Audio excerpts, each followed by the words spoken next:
ज्यावेळी मी 17 मधून लढतो आहे ते आमच्याकडे अशी माहिती मिळत आहे की जे उमेदवार आहेत ते मागच्या वेळी सुद्धा उभे राहिलेले होते 4 नंबर वॉर्डमध्ये आणि त्यांनी टीव्ही फ्रीज वाटून काहीतरी काही ठिकाणी हे केलं होतं आणि आपला प्रचार केला होता।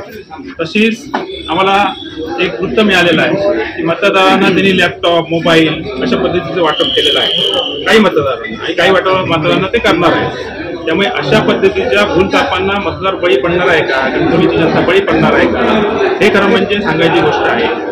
हे मतदार आमचे हे स्वयंभू रवानाथ आणि भालचंद्र बाबांचे भूमीमधले कणकवलीकर आहेत आणि ते अशा आमिषांना बळी पडणार नाही। आणि असं ज्या ठिकाणी आधीच्या वॉर्डमध्ये ते होते त्यावेळी त्यांनी तिथे पण टीव्ही फ्रीज वाढले आणि नंतर तो तोंड दाखवायला तिथे आले नाही।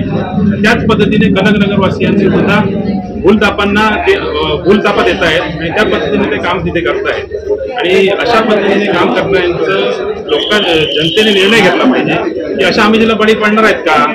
आज खरं म्हणजे पैशाचा बाजार करण्याचा प्रकार चालू आहे आणि तो बाजार हे त्यांनी ह्या शहरामध्ये केलेला आहे। म्हणजे जे आम्ही भ्रष्ट पहिल्यापासून आम्ही म्हणत होतो तो भ्रष्टाचार या नगरपंचायतमध्ये केलेला आहे आणि पैसे कमवले ते आता बाहेर काढत आहेत ते पैसे। त्यामुळे ह्या भ्रष्ट लोकांना तुम्ही निवडून देणार आहेत कणकवलीच्या जनतेने खरं म्हणजे ठरवलं पाहिजे।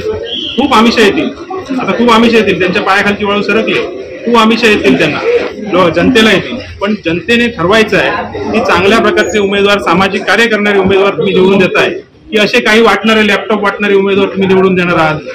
अशा पद्धतीचा निर्णय आपण घेतला पाहिजे।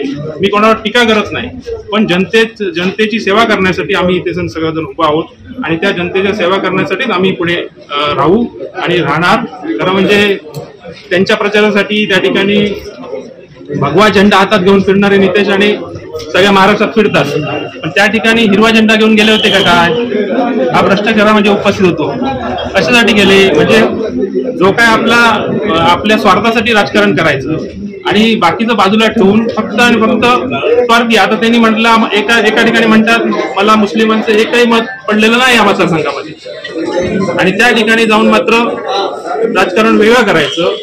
भगवा झेंडा घेऊन फिरणारे आता हिरवा झेंडा घेऊन फिरणार आहेत का, हा प्रश्न मला त्यांना विचारायचा आहे। आणि ह्या प्रकारची भूलथापांना बळी पडणार नाही, यांचा बाजार उठलेला आहे, त्यामुळे पैशाचा बाजार करून सुद्धा काही फरक पडणार नाही जनतेवरती। कणकवलीकरांनी हे समजून जावं किती भ्रष्टाचार केलाय, किती मतदारांमध्ये रेट काढलाय हा लोकांना माहिती झालेला आहे। त्यामुळे किती भ्रष्टाचार केलाय हा पुढे येणार आहे। हेच पैसे वाटून परत एकदा पैसे कमवण्याचा यांचा डाव आहे।